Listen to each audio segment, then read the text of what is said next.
सतनाम श्री वाहिगुरु साहिब जियो। सब को काल सभन को करता, रोग सोग दोखन को हरता। एक चित जह एक छिन ध्यायो, काल फास के बीच न आयो। परम सन्मानियो गुरु रूप गुरु खालसा साध संगत जी, वाहिगुरु जी का खालसा वाहिगुरु जी की फतेह। चल रहे लड़ीवार प्रसंग धन धन श्री गुरु गोबिंद सिंह साहिब जी महाराज जी के अध्याय 50वें विच अज आपां गुरु जी द्वारा कवियां दी कदर अते बाबा फतेह सिंह जी के जन्म का प्रसंग सरवण करांगे। आओ बड़े प्रेम नाल इन्हां प्रसंगां नूं सरवण करिए। श्री कलगीधर पातशाह श्री आनंदपुर साहब विच रहिंदे बहुत आनंद विलास करते सन। जिथों किथों बहुत गुणी लोग गुरु जी का जस सुन सुन के पास आउंदे सन।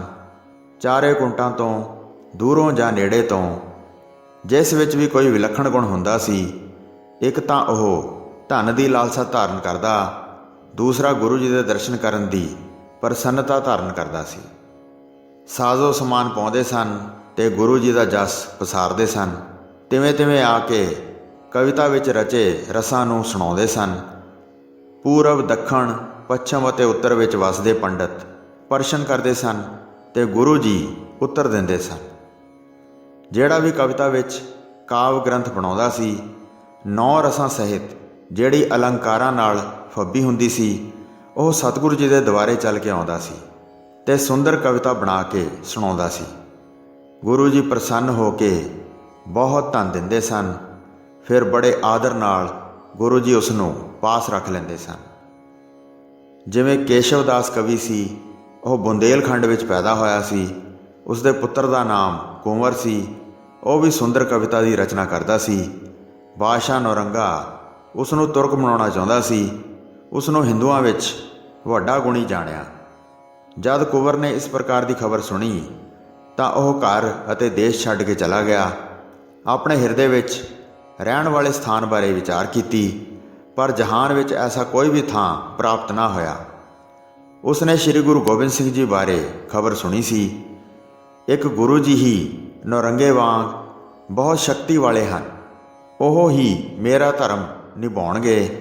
लुक के नित लम्मा लम्मा पैंडा करके अते आम रस्तियां तो दुरेडे चल के अपना हित धार श्री आनंदपुर साहब विच आ पुजा।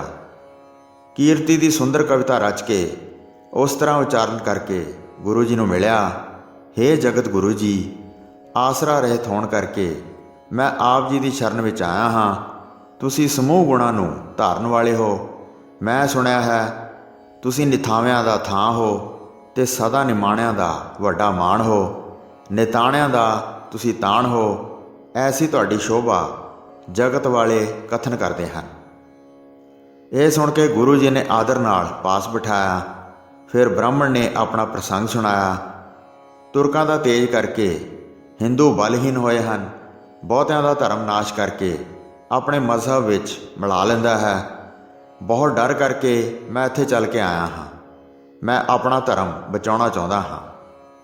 सतगुरु जी ने सुन के धीरज दिता।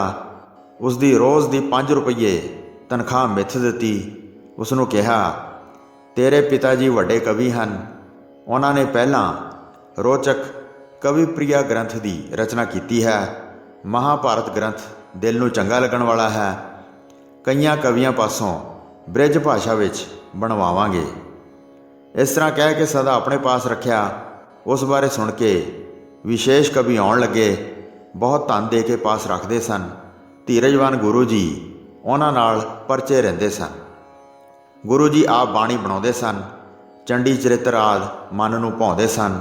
किरपालू गुरु जी हिरदे विच बहुत विचार करते सन। किसी वड्डे पंथ की रचना करना चाहुंदे सन। तुरकां दे वड्डे अन्याय बारे सुन के जगत नूं बहुत भारी दुख दिंदा है। इसदा राज तेज सारा खत्म हो जाएगा जद सुखदायक पंथ खालसे का प्रकाश होवेगा। रखत बीज के विकराल युद्ध बारे उस समय भली प्रकार याद किया। अकाल पुरख जी ने उस समय नवां पंथ चलाउण दा वर दिता। तद दोवें वर प्रगट होए। ਉਹ ਹੁਣ ਉਸ विधि अनुसार समा आ गया है। यथायोग विधि नाल नवां पंथ साजांगे। अकाल पुरख जी तो वर लवांगे, बाद विच पंथ साजांगे। हिंदू धर्म दे रखवाले बनांगे। दुष्टां ते उपद्र करन वालियां नूं मारांगे। इस प्रकार प्रभु जी विचार करते रहंदे सन। चारे कुंटां तो बहुत मनुख आउंदे सन। अनेक प्रकार के उपहार अर्पण करते सन। वस्त्र, गहणे, घोड़े अते हथियार लियाउंदे सन। अजीब वस्तां अते खुला धन दिंदे सन। अपणियां मनोकामनावां पा के चले जांदे सन।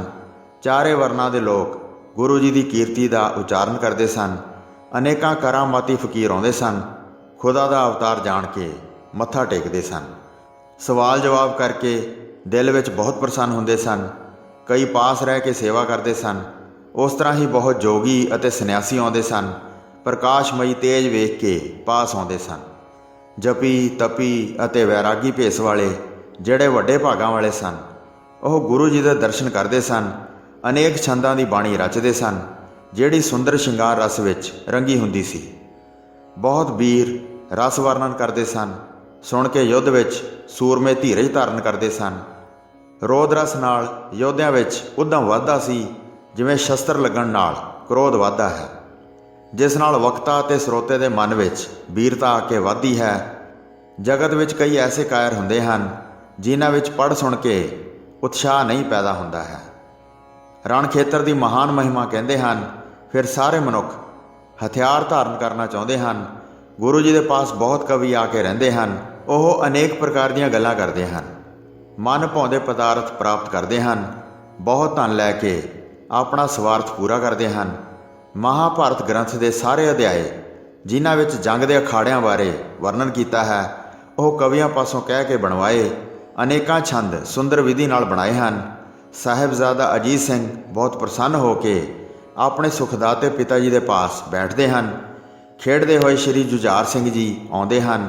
ਪਿਤਾ ਜੀ ਦੇ ਪਾਸ ਬੈਠ ਕੇ ਪ੍ਰਸੰਨ ਹੁੰਦੇ ਹਨ। ਖਿਡਾਵਾ ਆਪਣੀ ਗੋਦ ਵਿੱਚ ਚੁੱਕ ਕੇ ਲਿਆਉਂਦਾ ਹੈ ਅਤੇ ਸ਼੍ਰੀ ਜ਼ੋਰਾਵਰ ਸਿੰਘ ਜੀ ਬਹੁਤ ਸ਼ੋਭਦੇ ਹਨ। ਵੇਖ ਵੇਖ ਕੇ ਬਲਿਹਾਰ ਜਾਂਦੇ ਹਨ। ਬਹੁਤ ਇਸਤਰੀ ਪੁਰਸ਼ ਸ਼ਲਾਘਾ ਕਰਦੇ ਹਨ। ਮਾਤਾ ਜੀਤੋ ਜੀ ਦੀ ਬਹੁਤ ਅਭਿਲਾਸ਼ਾ ਹੈ। ਗੁਰੂਪਤੀ ਵਿਖੇ ਨਿਤ ਭਾਵਨਾ ਰੱਖਦੇ ਹਨ। ਜਿਵੇਂ ਵੀ ਗੁਰੂ ਜੀ ਕਹਿੰਦੇ ਹਨ, ਉਸ ਤਰ੍ਹਾਂ ਹੀ ਮੰਨਦੇ ਹਨ ਅਤੇ ਉਸ ਤਰ੍ਹਾਂ ਹੀ ਸਤ ਸੰਗਤ ਦੀ ਸੇਵਾ ਕਰਦੇ ਰਹਿੰਦੇ ਹਨ। ਗੁਰੂ ਜੀ ਦੀ ਮੂਰਤੀ ਹਮੇਸ਼ਾ ਹੀ ਆਪਣੇ ਹਿਰਦੇ ਵਿੱਚ ਵਸਾਉਂਦੇ ਹਨ। ਬੈਠ ਕੇ ਮਨ ਦੀ ਪ੍ਰਸੰਨਤਾ ਵਧਾਉਂਦੇ ਹਨ। ਸਵਾਮੀ ਗੁਰੂ ਜੀ ਨੇ ਉਹਨਾਂ ਦੀ ਬਹੁਤ ਅਭਿਲਾਸ਼ਾ ਵੇਖ ਕੇ ਉਹਨਾਂ ਵੱਲ ਕਿਰਪਾ ਦ੍ਰਿਸ਼ਟੀ ਕੀਤੀ ਅਤੇ ਚੌਥੇ ਸਪੁੱਤਰ ਦਾ ਉਹਨਾਂ ਨੂੰ ਵਰ ਦਿੱਤਾ। 4 ਸਪੁੱਤਰਾਂ ਤੋਂ ਬਾਅਦ ਉਹਨਾਂ ਨੇ ਸਾਰੀ ਉਮਰ ਬ੍ਰਹਮਚਾਰ ਧਾਰ ਕੇ ਬਤੀਤ ਕੀਤੀ। ਇੱਕ ਸੀਤਾ ਜੀ ਦੇ ਬਗੈਰ, ਜਿਵੇਂ ਸ਼੍ਰੀ ਰਾਮਚੰਦਰ ਜੀ ਨੇ ਸਾਰੀ ਉਮਰ ਧੀਰਜ ਰੱਖਿਆ। ਫੱਗਣ ਸੁਦੀ ਦਾ ਬੁੱਧਵਾਰ ਵੇਖਿਆ। ਉਸ ਸਮੇਂ ਸੰਮਤ 1755 ਬਿਕਰਮੀ ਬੀਤ ਰਹੀ ਸੀ। ਗੁਰੂ ਜੀ ਦੇ ਚੌਥੇ ਸਪੁੱਤਰ ਨੇ ਜਨਮ ਲਿਆ। ਫਿਰ ਨਵੇਂ ਬਾਲਕ ਦੀ ਵਧਾਈ ਵੱਜੀ। ਇਕਾਦਸ਼ੀ ਦੀ ਥਿਤ ਵੱਡਾ ਉਤਸਵ ਕੀਤਾ। 3 ਸਪੁੱਤਰ ਮਾਤਾ ਜੀਤੋ ਜੀ ਦੇ ਸਨ। ਤਿੰਨਾਂ ਅਗਨੀਆਂ ਦਾ ਰੂਪ ਬਹੁਤ ਪ੍ਰਕਾਸ਼ ਦਾ ਸੀ। ਤੁਰਕਾਂ ਦਾ ਤੇਜ ਜਿਹੜਾ ਬਹੁਤ ਵੱਡਾ ਬਣ ਗਿਆ ਹੈ, ਉਹ ਸਾਹਿਬਜ਼ਾਦਿਆਂ ਦਾ ਅਪਰਾਧ ਕਰਨ 'ਤੇ ਉਹਨਾਂ ਦਾ ਤੇਜ ਸੜ ਗਿਆ। ਭਾਵ ਉਹਨਾਂ ਨੂੰ ਸ਼ਹੀਦ ਕਰਨਾ। ਤੁਰਕਾਂ ਲਈ 3 ਹੋਮ ਅਗਨੀਆਂ ਬਾਲਣੀਆਂ ਸਨ, ਜਿਨ੍ਹਾਂ ਵਿੱਚ ਉਹਨਾਂ ਦਾ ਰਾਜ ਤੇਜ ਸੜ ਗਿਆ। ਮਾਤਾ ਸੁੰਦਰੀ ਜੀ ਦਾ ਸੂਰਬੀਰ ਸਪੁੱਤਰ ਸ਼ਸਤਰ ਵਿਦਿਆ ਵਿੱਚ ਨਿਪੁੰਨ ਸੀ। ਰਣ ਖੇਤਰ ਵਿੱਚ ਉਹਨਾਂ ਨੇ ਬਹੁਤ ਤੁਰਕ ਮਾਰੇ। ਕਿਸੇ ਨੂੰ ਵੀ ਉਹ ਅੱਗੇ ਖੜਾ ਨਹੀਂ ਸੀ ਹੋਣ ਦਿੰਦੇ। ਚਾਰਾਂ ਦੇ ਸੁੰਦਰ ਸਰੂਪ ਸਨ। ਚਤੁਰ ਬੁੱਧੀ ਦੇ ਮਾਨੋ ਪਹਾੜ ਸਨ। ਪ੍ਰਤੀ ਦਿਨ ਸ਼ਸਤਰਾਂ ਦਾ ਅਭਿਆਸ ਕਰਦੇ ਸਨ ਅਤੇ ਆਪਣੇ ਪਿਤਾ ਜੀ ਦੀ ਆਗਿਆ ਵਿੱਚ ਸੇਵਕਾਂ ਵਾਂਗ ਰਹਿੰਦੇ ਸਨ। ਸੋ ਸਾਧ ਸੰਗਤ ਜੀ, ਇਸ ਤਰ੍ਹਾਂ ਸ਼੍ਰੀ ਗੁਰੂ ਗੋਬਿੰਦ ਸਿੰਘ ਸਾਹਿਬ ਜੀ ਮਹਾਰਾਜ ਸ਼੍ਰੀ ਅਨੰਦਪੁਰ ਸਾਹਿਬ ਵਿੱਚ ਆਨੰਦ ਸਹਿਤ ਰਹਿੰਦੇ ਸਨ ਅਤੇ ਉਹਨਾਂ ਦੀ ਸ਼ਰਨ ਆਏ ਸਾਰੇ ਸਿੱਖਾਂ ਦੀਆਂ ਮਨੋਕਾਮਨਾਵਾਂ ਪੂਰੀਆਂ ਕਰਦੇ ਸਨ। ਸੋ ਇੱਥੇ ਦੂਸਰੀ ਰੁੱਤ ਦਾ 50ਵਾਂ ਅਧਿਆਇ ਸਮਾਪਤ ਹੁੰਦਾ ਹੈ ਜੀ। ਪ੍ਰਸੰਗ ਸੁਣਾਉਂਦੇ ਹੋਏ ਹੋਈਆਂ ਅਨੇਕ ਭੁੱਲਾਂ ਚੁੱਕਾਂ ਦੀ ਖਿਮਾ ਬਖਸ਼ਣੀ ਜੀ। ਦਾਸ ਨੂੰ ਆਗਿਆ ਦਿਓ। ਵਾਹਿਗੁਰੂ ਜੀ ਕਾ ਖਾਲਸਾ, ਵਾਹਿਗੁਰੂ ਜੀ ਕੀ ਫਤਿਹ।